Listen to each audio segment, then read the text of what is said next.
To the chopper.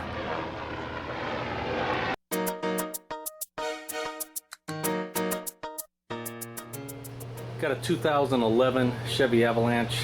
Complaint is the AC is not working as good as it used to. Been hot, very hot the last couple weeks, and the owner noticed that it hasn't been working very well. So let's check it out, see what we got. Now, first thing we'll do, let's go inside. We'll fire up the vehicle and see what the temperatures are. And sorry about the noise, but I got to run the cooler today. It's hot out. Alright, just at an idle I can see an issue.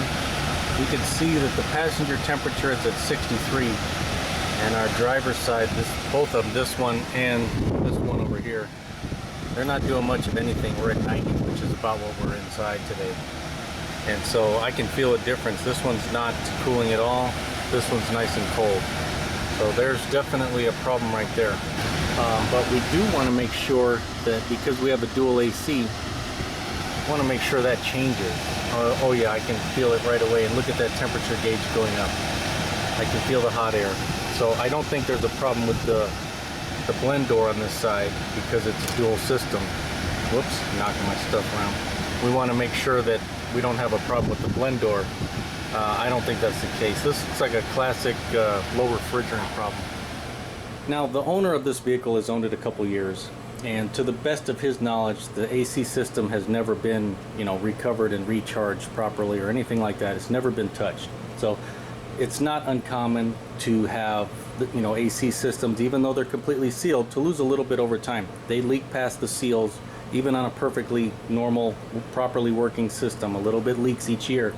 And so it's not uncommon to see a vehicle in the 5 to 7 year range or so.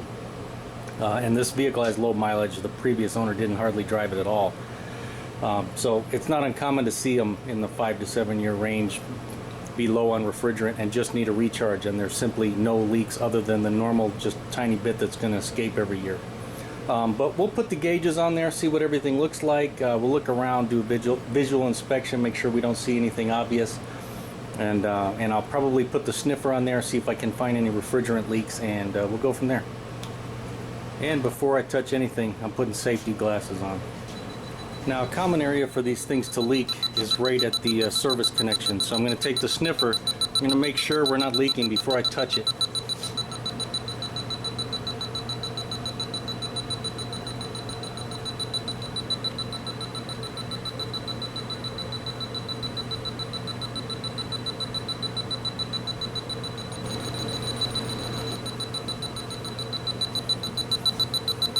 Alright, I'm not seeing anything out of the norm.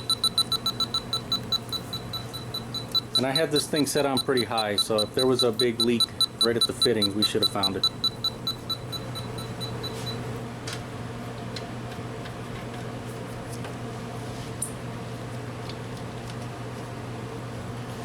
Alright, you can see where I got the gauges hooked up. We got our high side and our low side right there. And you can see what our high and low pressure are at rest. And it looks like we're at about 104. And it's really loud here, but as you can see, our pressure is right about 48 and just a little bit under 250, 240 or so. And you can see as soon as I shut everything off, these needles equalize fast, so it doesn't look like we have any restrictions in the system. So because I didn't find any issues, any major issues, other than it appears we're low on refrigerant, the only way we're going to know is we're going to recover it right now. But I'm going to go ahead and do the auto feature on this machine. That's what's nice about having a dedicated AC machine like this. We're going to pull all the refrigerant out. We'll put it under a vacuum. We'll do a leak test. And then this machine has the capability to inject the oil, any oil that it removes. It'll put the same amount back in. This vehicle uses, on this GM, it's a PAG 46. So I use a premium double end cap, which is better for moisture. We'll use a PAG 46 for this vehicle like we're supposed to. Some GMs use 150, so you got to know what viscosity was originally in the vehicle. But then, after we put it under vacuum, put oil back in it, we'll inject dye. This machine can inject dye also, and then we'll recharge it with the proper amount. In this case, looking right here, you can see that it's R134A, so we got to make sure to put R134A back in here. And we're at 0.726 kilograms, so that's what we're going to recharge it to.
And if you're curious what the conversion is to pounds, there it is. 0.726 is 1.6 pounds.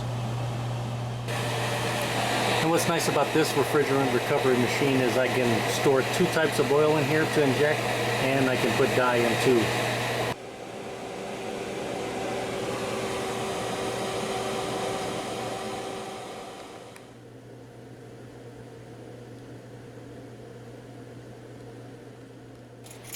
Alright, it's charged back up. We'll fire it up. Do a pressure check. And you can see where our final pressures are at. Alright, it's charged back up, so now we're just doing a check. See what it looks like.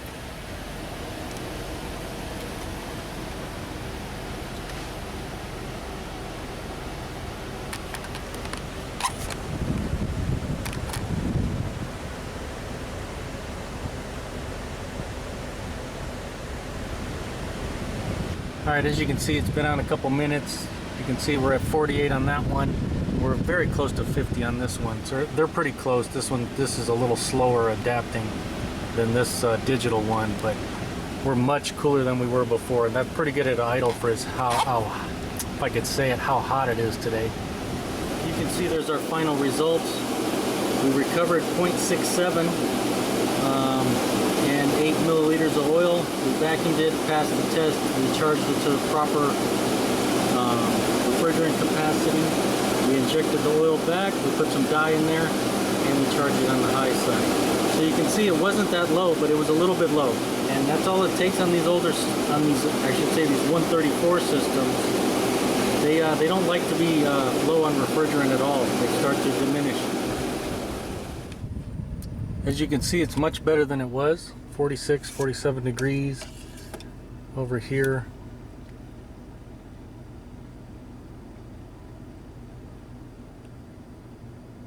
Looks close to the same. This one was several degrees higher, and what I did is I took my scan tool and I recalibrated the temperature blend doors. I do think there might be a slight issue on this left one.